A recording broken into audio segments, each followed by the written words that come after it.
They say, Mega Legend, do you think there's a 95% chance that Japan trade will happen during the Iran-U.S. war, or will it happen after the war ends? I think it's going to happen during. I think that that's the whole purpose of this, is to cause that to take place. So confident that, 95% chance it's going to happen during the war. Or the conflict. What did Trump call it? Military deployment. He doesn't want to call it war, because if we're at war, then the IRS has the ability to... this person says, RJ says, dang, no call, my feelings. You're on this phone, RJ, that I'm recording this on. I will call you, and I apologize. So back to the question. This person says, how will directly depositing your paycheck with Uphold work with accessing your money for daily use, or once it's deposited, you can use it on the exchange? So if you have a debit card on their platform, then you'd be able to get access to that money in real time. You also get some rewards for having your deposit, posted there. And then you also get cash back on the card. I think they ended the XRP cash back on the 31st, but I'm sure that they will be rolling out another promotion in the near future. I know that they posted something the other day that said that they had something exciting coming. We also have XRP Vegas next week. We've got, I think both Robin, or maybe Simon and Nancy both are going to be there, and I'm sure that they will be, using that stage to promote something new that they have coming out. So, you should have immediate access. It's ACH. It funds your account. As long as you have a debit card tied to that, you should be able to spend it immediately, or buy it to crypto. And then now they have a way where it comes in and immediately gets allocated to crypto if you're looking to dollar cost average. This person says, "Hey Jake, watching you for a while, was wondering what should we be asking during these Q&As. Appreciate what you offer, friend." Thank you for the kind words and the support and watching.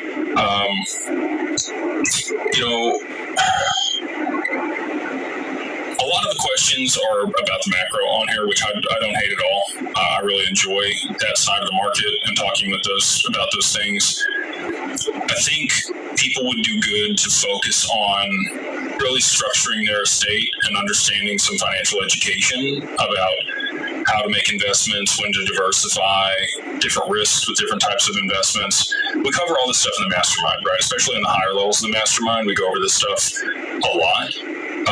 But most of the time, people on here are asking for price predictions or which, investments to make.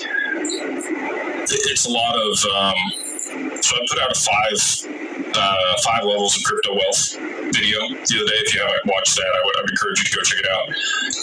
And it's true. Most people are still the gambler, right? You're at the first level. You're dabbling in this. You are, getting shaken up by the market. You have an emotional response. You're FOMOing toward things.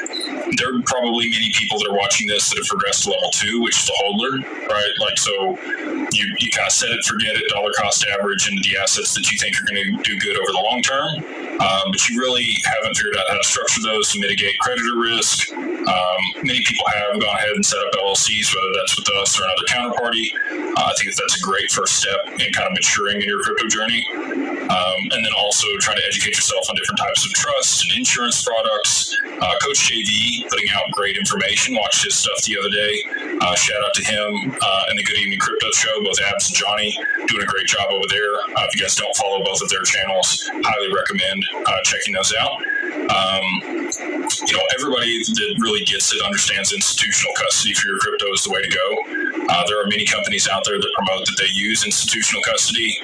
We have, pretty stringent criteria that I'm going to talk about at Consensus in the RIA Day. We have a whole panel on that. The 5 different things that I use to be able to quantify real institutional custody. But any institutional custody is better than cold wallet or having your stuff on an exchange.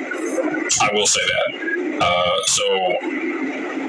Segregated accounts, ideally it's bankruptcy remote, ideally it's insured, ideally it's with a QC, and whatever infrastructure that they're using isn't just MPC technology. They have some hardware security modules or HSMs associated with that, and they're FIPS compliant here in the US. So those are the 5 components. A lot of the institutional custodians have 2 or 3 of those.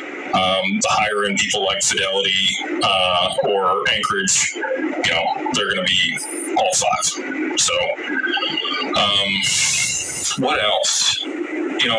I think through all these cool products every single day, and we're working to create a lot of those for everybody to be able to insure your assets in kind, different ways and applications that you can use DAOs or NFTs and real world applications, consulting and talking with other companies about how to implement that.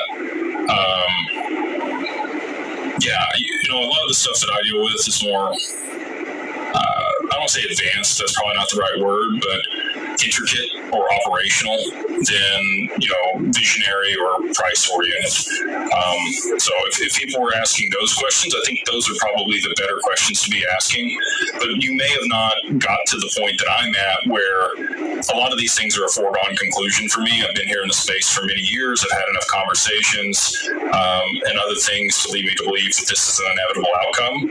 And so I'm past the point of trying to discern whether this is going to happen or if it isn't going to happen. And because it's a foregone conclusion, you kind of then move to the next step and start asking those questions about, well, how do I prepare for this inevitable outcome? All right.